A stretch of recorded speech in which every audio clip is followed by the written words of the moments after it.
Selamat datang di Ngobar Greenel Podcast. Ngobrol bareng KS, Indira, dan Helena. Kali ini kita punya topik yang menarik nih buat kamu seputar finansial and business. Penasaran? Yuk ikut kita terus ya.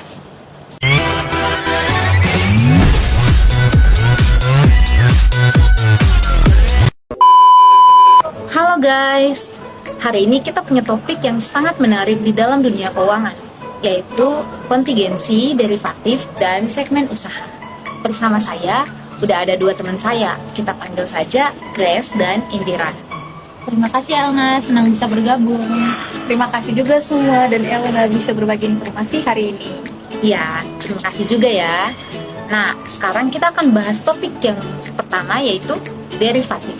Saya akan bertanya kepada Kak Grace. Kak Grace, apa sih derivatif itu sendiri? Derivatif itu perjanjian kontrak antar penjual dan pembeli atas transaksi jual beli suatu barang. Jadi barang itu bisa berupa aset finansial atau komoditas. Nah, derivatif ini nilainya itu berdasarkan nilai aset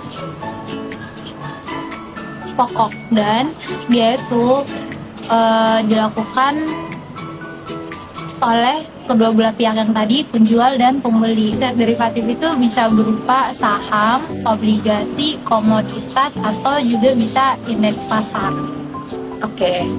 Nah, mungkin teman-teman di rumah belum tahu benar nih apa itu derivatif. Apa sih Kak tujuan utama penggunaan derivatif itu sendiri? Tujuan derivatif itu sebenarnya untuk lindung nilai. Jadi biasanya kita sebut hedging. Jadi di situ bisa kedua belah pihak yang tadi, penjual atau pembeli, mereka bisa memanfaatkan ini untuk mengurangi risiko atas transaksi yang mereka lakukan itu. Terus mereka juga bisa ambil keuntungan dari pergerakan harga aset.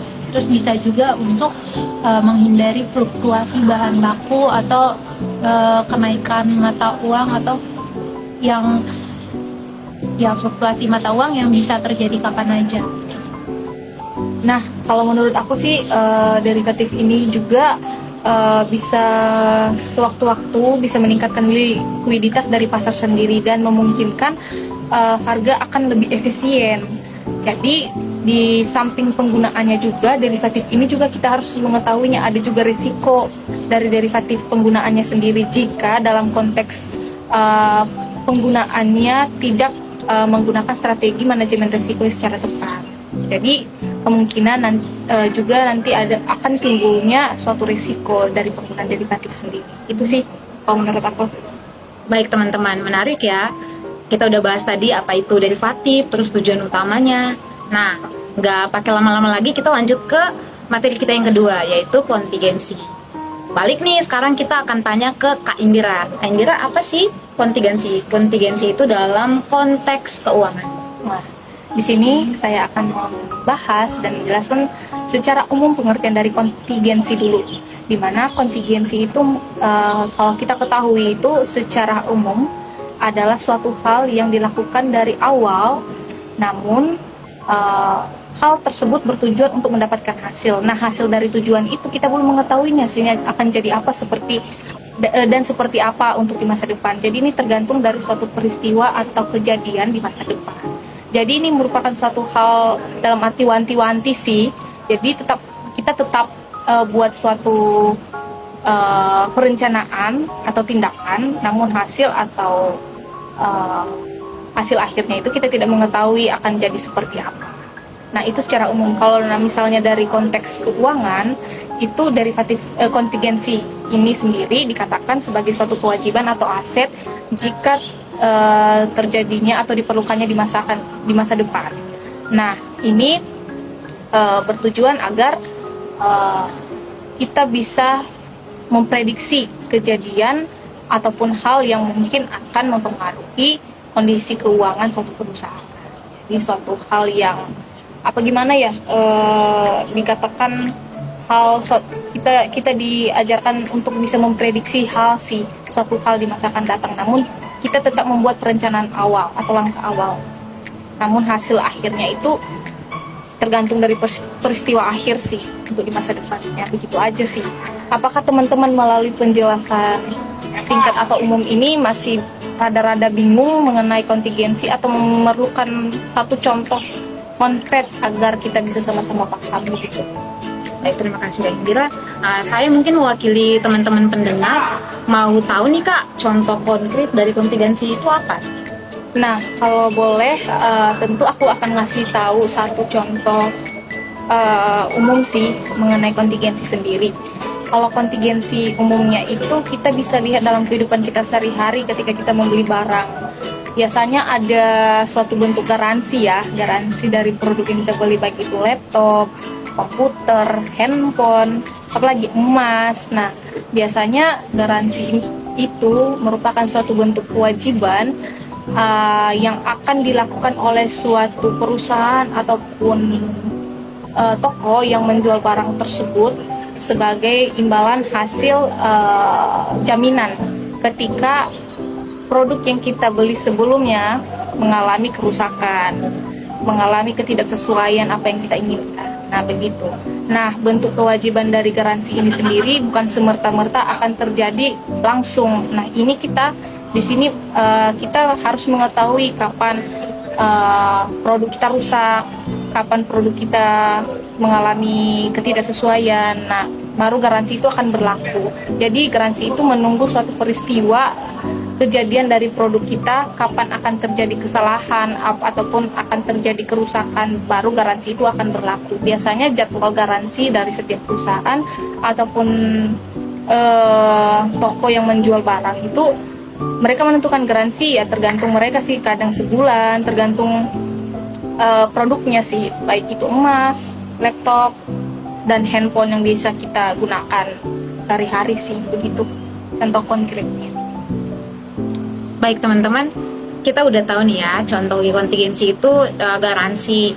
Sekarang untuk menambah wawasan kita kembali, kita tanya juga nih ke Kak Grace. Kak Grace boleh tambahkan sedikit mengenai kontingensi itu? Ya, sedikit tambahan dari aku, perusahaan itu sebaiknya mengungkapkan kontingensi itu di dalam laporan keuangannya. Jadi apalagi kalau misalkan ada kemungkinan besar kalau peristiwa itu akan terjadi ya. Jadi dengan begitu bisa membantu untuk memberikan informasi sehingga bisa menilai kinerja dari perusahaan itu, apakah sudah bagus dan apakah ada risiko yang tinggi yang mungkin akan terjadi. Baik teman-teman, kita udah dengar nih apa itu derivatif, lalu kontingensi. Sekarang kita masuk pada topik kita yang ketiga, yaitu segmen usaha. Teman-teman, sekarang aku mau nanya nih kepada Kak Grace. Kak Grace, segmen usaha itu apa ya? Segmen usaha itu bagian dari perusahaan, tapi dia itu punya aktivitas atau ya aktivitas bisnis atau geografis yang berbeda dari perusahaan itu. Nah, tujuan utamanya itu adalah untuk memberikan informasi yang lebih rinci. Jadi bisa dilihat kinerja perusahaan sudah bagus atau belum, terus apakah ada risiko yang mungkin akan ada atau timbul di dalam aktivitas bisnis tersebut. Oh, makasih Kak. Aku mau nanya dikit ya. Mengapa sih penting segmen usaha dalam laporan keuangan?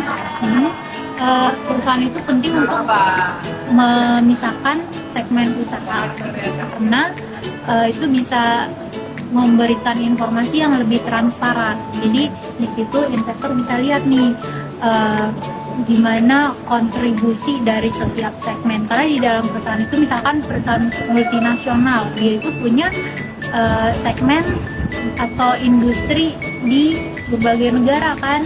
Nah di situ kalau misalkan perusahaan membagi segmen-segmen itu, maka mereka bisa lihat dengan lebih detail kinerjanya itu gimana, segmen mana yang kontribusinya lebih besar, apakah segmen A, B, C, terus apakah ada risiko yang timbul dari kegiatan bisnis mereka itu. Nah, melalui pembahasan atau penjelasan dari Kak Grace sebelumnya mengenai segmen usaha, memang sudah jelas sih segmen usahanya seperti itu. Namun sebelumnya aku ingin menambahkan sedikit nih mengenai segmen usaha.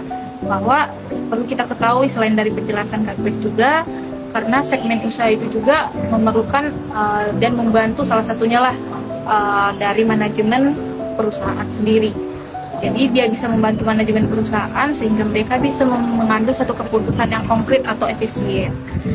Jadi di sini melalui pengambilan keputusan yang konkret dan efisien, mereka bisa dari manajemen perusahaan ini mereka dibantu untuk bisa melihat era mana sih yang memerlukan adanya suatu penilaian ataupun review lebih jauh yang dibutuhkan, misalnya era pasar ini membutuhkan apa, era bagian ini membutuhkan apa. Jadi perusahaan memiliki suatu pandangan yang lebih untuk bisa melakukan review balik mengenai kebutuhan dari pasar-pasar tertentu, sehingga segmen usaha mereka juga bisa lebih gimana istilahnya, lebih bisa mengkondisikan terhadap kebutuhan konsumen atau pasar.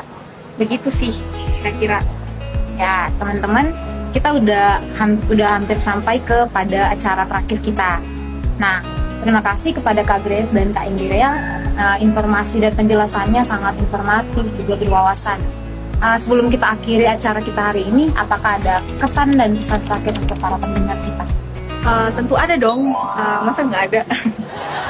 Melalui pembahasan yang kita bahas sebelumnya, baik itu kontingensi, derivatif, sama terakhir itu ada segmen usaha. Nah, dari ketiga komponen ini merupakan suatu hal paling umum lah dan paling penting yang sangat berguna pada dunia keuangan dan akuntansi. Melalui derivatif sendiri, derivatif itu kan merupakan suatu hal yang bisa mempermudah manajemen perusahaan dalam menganalisis suatu risiko dan spekulasi. Namun walaupun di sisi lain derivatif ini sendiri mempunyai resiko tersendiri lah ya. Nah, kalau misalnya untuk kontingensi sendiri, kontingensi ini dia bisa membantu baik itu perusahaan, organisasi untuk bisa mengidentifikasi resiko ataupun hasil yang akan terjadi di masa depan. Karena sebelumnya kan hasil dari kontingensi sendiri bergantung pada masa yang akan datang, jadi belum pasti. Kalau untuk yang terakhir, untuk segmen usaha sendiri, ya kita baik itu perusahaan bisa membantu perusahaan dalam menggali berbagai informasi, karena struktur dari segmen usaha ini tersebut membutuhkan yang namanya informasi lebih agar setiap perusahaan bisa mereview dan menganalisis hal-hal apa saja yang bisa mereka identifikasi untuk kepentingan konsumen maupun pasar untuk segmen perusahaan mereka sendiri. Jadi ketiga komponen ini merupakan unsur yang berguna dan merupakan alur yang utama lah untuk mencapai suatu kesuksesan dalam bisnis ataupun usaha. Kalau tambahan dari aku, untuk teman-teman nanti kalau misalkan suatu saat bikin perusahaan sendiri, teman-teman bisa manfaatkan nih informasi yang tadi udah kita sampaikan. Terus kalau misalkan ada teman-teman yang mau berinvestasi, jangan lupa untuk mempelajari dulu perusahaan itu, terus lihat informasinya. Jadi usahakan perusahaan yang mau teman-teman mau tanam modal di suatu perusahaan itu bisa teman-teman harus pastikan apakah informasi yang didapatkan itu benar-benar sesuai keadaan yang sebenarnya, terus transparan. Jadi teman-teman tujuan utama untuk berinvestasi kan untuk dapat keuntungan ya. Oke, jadi teman-teman harus perhatikan kinerja perusahaannya sama kesehatan finansialnya ya, biar nggak salah menanamkan modal. Ya, terima kasih ya Kak Grace dan Kak Indira. Sama. Sampai di sini podcast kita pada hari ini. Terima kasih sudah mendengarkan Finansial kita. Sampai jumpa. Bye.